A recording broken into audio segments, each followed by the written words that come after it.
Hello friends, welcome to GATE IT zeal. और आज हम एक बहुत अच्छे टॉपिक पे बात करेंगे और टॉपिक का जो सब्जेक्ट है वो ये है कि पैरेलल स्टडी या फिर सीरियल स्टडी। मेरा बोलने का सेंस ये है कि मोस्टली स्टूडेंट नाउ डे मेरे पास आते हैं और मुझसे ये पूछते हैं कि सर हम पैरेलल स्टडी करें या फिर सीरियली सिक्वेंशियली सब्जेक्ट को कवर करें, किस तरह से हमारे सब्जेक्ट को करने का अप्रोच होगा, किस तरह से हम सब्जेक्ट को कवर करें। सो उस चीज़ पे मैं सभी स्टूडेंट्स को फोकस करना चाहूँगा कि आप पहली बात तो जो भी ये पैरेलल स्टडी का कंसेप्ट लेके आए हैं, आप ये खुद डिसाइड करिए कि क्या आप पैरेलल स्टडी कर पाते हैं। आपका सिस्टम, आप एज अ ह्यूमन बीइंग सोचिए कि क्या हम मशीन की तरह है कि हम पैरेलल कॉन्सेप्ट पे वर्क कर सकें। हम we are the human mind और हमारा ह्यूमन माइंड ज़्यादातर सिक्वेंशली अप्रोच फास्टर करता है as compared to parallel. Okay, so मेरा जस्ट पॉइंट ये है कि इस समय क्या अप्रोच बेटर रहेगी स्टडी के लिए और किस अप्रोच से हम इस समय, मैं करंट समय की बात कर रहा हूँ, अभी जो है आज नवंबर चल रहा है, नवंबर दिसंबर जनवरी एंड फैब के फर्स्ट वीक में हमारा गेट का एग्ज़ाम है। सो इस लिमिटेड अमाउंट ऑफ टाइम में हमारी अप्रोच क्या होगी, किस तरह से हम मैक्सिमम टू मैक्सिमम सब्जेक्ट को कवर कर सके और किस ऑर्डर में सब्जेक्ट को कवर करें, ये सब चीज़ों पे हम बात करेंगे। पहली बात तो जो लोग अपने आप को कंपेयर करते हैं अपने फ्रेंड से या फिर गेट टॉपर से कि उनकी अप्रोच मैक्सिमम इस टाइम पे जो रहती है पैरेलल सब्जेक्ट को कवर करने की, वो मैक्सिमम 2 से 3 सब्जेक्ट एक साथ पैरेलली वर्क करते हैं। बट आप गेट टॉपर से कंपेयर ना करके, मैं क्योंकि गेट टॉपर जो रहते हैं वो 2 to 3 ईयर, मतलब 1 to 2 ईयर, मैक्सिमम 1 या 2 ईयर की स्टडी से करके आते हैं। और अगर वो इस टाइम पे आके पैरेलल स्टडी कर रहे हैं तो उनके लिए कोई प्रॉब्लम नहीं, क्योंकि उनके सब्जेक्ट ऑलरेडी इसके पहले हो चुके होते हैं। और अगर आप फ्रेश स्टूडेंट है, अगर आप स्टार्ट करना चाह रहे हैं और अभी आप सोचिए कि आप पैरेलल स्टडी करके मैक्सिमम अमाउंट ऑफ टाइम, ज़्यादा से ज़्यादा सब्जेक्ट कवर करने की कोशिश करेंगे, सो मेरे लिए ये आपका टाइम वेस्ट होगा। इसका रीज़न क्यों है? इसका रीज़न ये हो सकता है कि जैसे अगर आपने एक सब्जेक्ट स्टार्ट करा है और सपोज़ वो सब्जेक्ट को 8 हार्स लगते या 9 हार्स लगते कंप्लीट करने के लिए, साथ में आपने मल्टीपल सब्जेक्ट ले लिए 2-2 हार्स में कवर करने के लिए, और वो सारे सब्जेक्ट को 8 से 10 घंटे लगते हैं। ओके, अब आप 2-2 घंटे हर सब्जेक्ट को देंगे, तो अगर आप 2-2 घंटे हर सब्जेक्ट को देंगे तो आपका वो सब्जेक्ट, तीनों सब्जेक्ट स्लो स्पीड से प्रोग्रेस हो गए। ये वही अप्रोच है जहाँ पर अगर आप ऑपरेटिंग सिस्टम, अगर आपने स्टडी किया होगा या फिर अगर आप फ्यूचर में स्टडी करोगे, तो एक हम ऑपरेटिंग सिस्टम में एक एल्गोरिथम पढ़ते हैं, राउंड रोबिन एल्गोरिथम।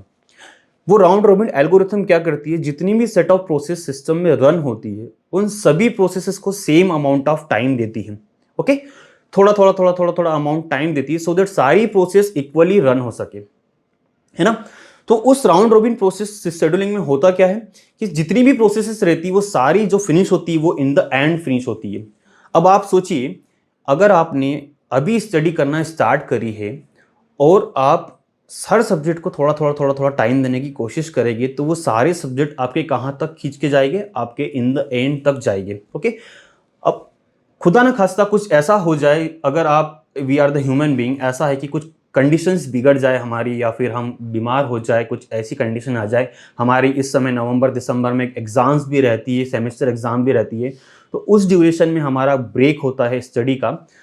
तो सोचिए, अगर आप इस तरह से अप्रोच रखते हैं कि आप थोड़ा थोड़ा थोड़ा थोड़ा अमाउंट डे में सभी सब्जेक्ट को देंगे, तो आपके सभी सब्जेक्ट खसकते खसकते खसकते आपके कहाँ जाएंगे, जनवरी एंड तक जाएंगे। और बीच में आपका 10 से 15 दिन अगर वेस्ट हो गया, तो मुझे ये बताइए कि क्या आप कितने परसेंट कॉन्फिडेंस होगी कि आपके एक भी सब्जेक्ट कंप्लीट हुए?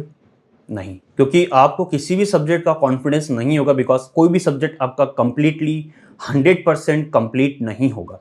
ओके, इसकी बजाय अगर आप फ्रेश स्टडी स्टार्ट कर रहे हैं, फ्रेश स्टडी स्टार्ट करें मतलब आपने अभी स्टडी करना स्टार्ट करा है 7 सितंबर से, अक्टूबर से, नवंबर से, तो मैं आपको सजेस्ट करूंगा कि आप जस्ट क्या करिए, one subject at a time pick करिए, उस सब्जेक्ट को 100% लेके जाइए।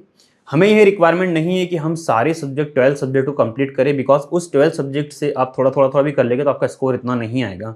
ओके, अब अगर आप one subject at a time start करते हैं तो क्या होगा कि किसी एक सब्जेक्ट में तो आपको कॉन्फिडेंस रहेगा। अगर ऐसे करते करते आपने 4 to 5 सब्जेक्ट भी कंप्लीट कर लिए तो आपको 50% कॉन्फिडेंस तो आ ही जाएगा कि अगर इन 5 सब्जेक्ट से 5 to 10 सब्जेक्ट 5 सब्जेक्ट से किसी भी कॉर्नर से कोई क्वेश्चन आता तो मैं उसको अटेम्प्ट करूंगा।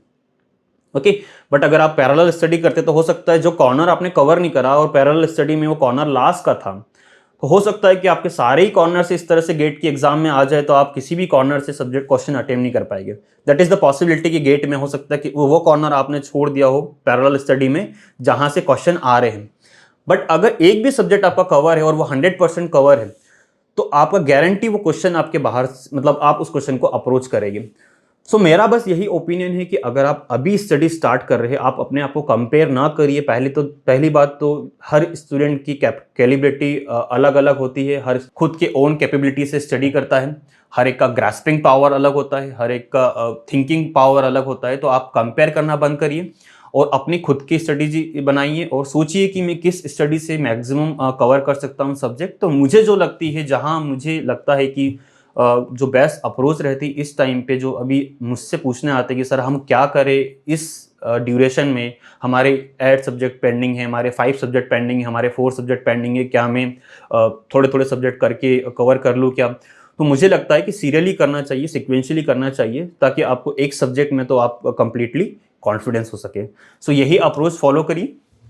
और बहुत से ऐसे टॉपिक से ऐसे जो गेटेड जेल के वीडियो अब बने हुए हैं आपके हमारे चैनल पे, आप उनको देख के भी स्टडी कर सकते हैं, मटेरियल भी ले सकते हैं, टेस्ट सीरीज भी परचेस कर सकते हैं।